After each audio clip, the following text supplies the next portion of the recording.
Hello everyone. आज हम start कर रहे हैं क्लास 9th की आपकी हिंदी की वर्कशीट नंबर 64। डेट है आपकी 7 दिसंबर 2020। आज की वर्कशीट आपके हिंदी के पाठ्य पुस्तक के पाठ लहासा की ओर से ली गई है, जो इसकी पुनरावृत्ति है। आइए शुरू करते हैं। वह नेपाल से तिब्बत जाने का मुख्य रास्ता है। फरीकल्लीपोड़ का रास्ता जब नहीं खुला था तो नेपाल ही नहीं, हिंदुस्तान की भी चीज़ें इसी रास्ते तिब्बत जाया करती थी। तो इसमें राइटर बताते थे कि नेपाल से तिब्बत जाने का वो मुख्य रास्ता होता था, जहाँ से सिर्फ नेपाल ही नहीं बल्कि हिंदुस्तान की भी जो चीज़ें होती थी वो तिब्बत की ओर जाया करती थी। यह व्यापारिक ही नहीं, सैनिक रास्ता भी था। इसीलिए जगह जगह फौजी चौकियाँ और किले बने हुए थे।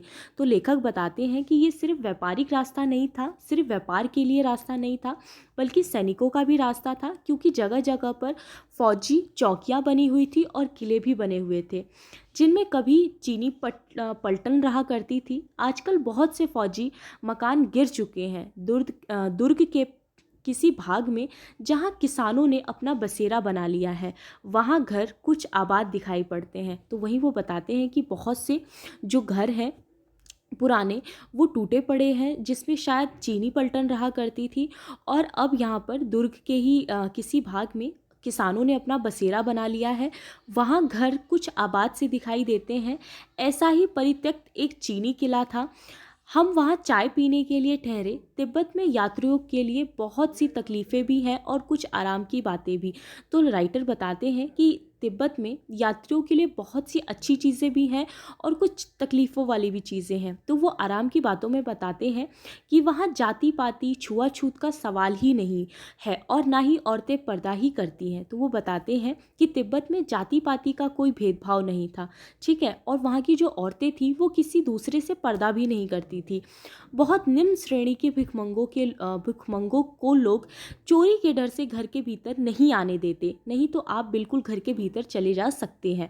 तो राइटर बताते हैं कि जो बहुत निम्न श्रेणी के भिखमंगे होते हैं उनको लोग अपने घरों में एंट्री नहीं देते। अदरवाइज़ अगर कोई बाहर से आदमी आ रहा है, कोई व्यक्ति आ रहा है, तो वो आराम से किसी भी अनजान के घर में जा सकता है, और अगर उसको कोई चीज़ चाहिए होती है तो वो उनसे मांग सकता है, ठीक है।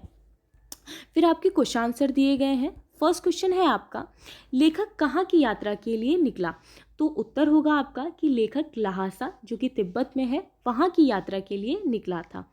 सेकंड क्वेश्चन है आपका, यह रास्ता व्यापारिक ही नहीं सैनिक रास्ता भी था, यह कैसे पता लगता है? आंसर होगा आपका कि रास्ते में जगह जगह पर फौजी चौकियां और किले बने हुए थे, जिससे यह पता चलता है कि यह रास्ता व्यापारिक ही नहीं सैनिक रास्ता भी था। तो जगह जगह जो चौकियां बनी थी और किले बने थे, इस वजह से राइटर बताते हैं कि ये सिर्फ व्यापार के उद्देश्य से बनाया गया रास्ता नहीं था, बल्कि ये सैनिक रास्ता भी था। थर्ड क्वेश्चन है आपका कि तिब्बत में यात्रियों के लिए क्या आराम की बातें थी? तो तिब्बत में छुआछूत या पर्दा प्रथा बिल्कुल नहीं थी, और यात्रियों का बहुत आदर सत्कार किया जाता था।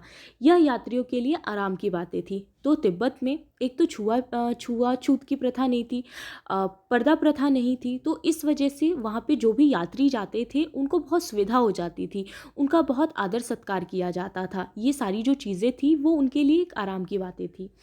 फोर्थ क्वेश्चन है आपका, बहुत निम्न श्रेणी के भिखमंगों को किस डर से घर के भीतर नहीं आने देते थे? आंसर होगा आपका कि बहुत निम्न श्रेणी के भिखमंगों को लोग चोरी के डर से घर के भीतर नहीं आने देते थे। लोगों को डर लगता था कि कहीं ये लोग चोरी ना कर ले उनके घर से। अदरवाइज़ कोई भी अगर यात्री होता था या दूसरा व्यक्ति होता था तो वो आसानी से घर में जा सकते थे, क्योंकि किसी तरह की छुआछूत की या पर्दा प्रथा थी ही नहीं तिब्बत में। लास्ट क्वेश्चन है आपका कि आपने भी कभी कोई यात्रा की होगी, उसमें आपको किन किन कठिनाइयों का अनुभव किया, विस्तार से लिखिए। तो आप लिख सकते हैं कि पिछले वर्ष मैंने अमृतसर, आप इसकी जगह कुछ और लिख सकते हैं जहाँ की भी आपने यात्रा की हो, कि पिछले वर्ष मैंने अमृतसर की यात्रा की। यात्रा के दौरान हमें ठहरने के स्थान को लेकर बहुत कठिनाई हुई। हमें तेज़ धूप में चलना पड़ा, तो क्योंकि हमें स्टे के लिए कोई अच्छा होटल नहीं मिल रहा था, इस वजह से हमें बहुत ज़्यादा चलना पड़ा धूप में। अमृतसर में कुछ इलाके बहुत ख़तरनाक जैसे भी थे, जिसमें मुझे डर लग रहा था। तो कुछ इलाके ऐसे थे जो बहुत डेंजरस से थे। फिफ्थ है, वहाँ की संकरी गलियों में रास्ता भटकने की वजह से मैं अपने साथियों से बिछड़ गई। तो वहाँ की छोटी छोटी गलियों में भटकने की वजह से मैं अपने साथियों से भी बिछड़ गई। इस तरह आप भी अपना कोई एक्सपीरियंस लिख सकते हैं जो भी आपको अच्छा लगा हो, ठीक है, जिसमें भी आपको थोड़ी प्रॉब्लम हुई हो या जो भी हो,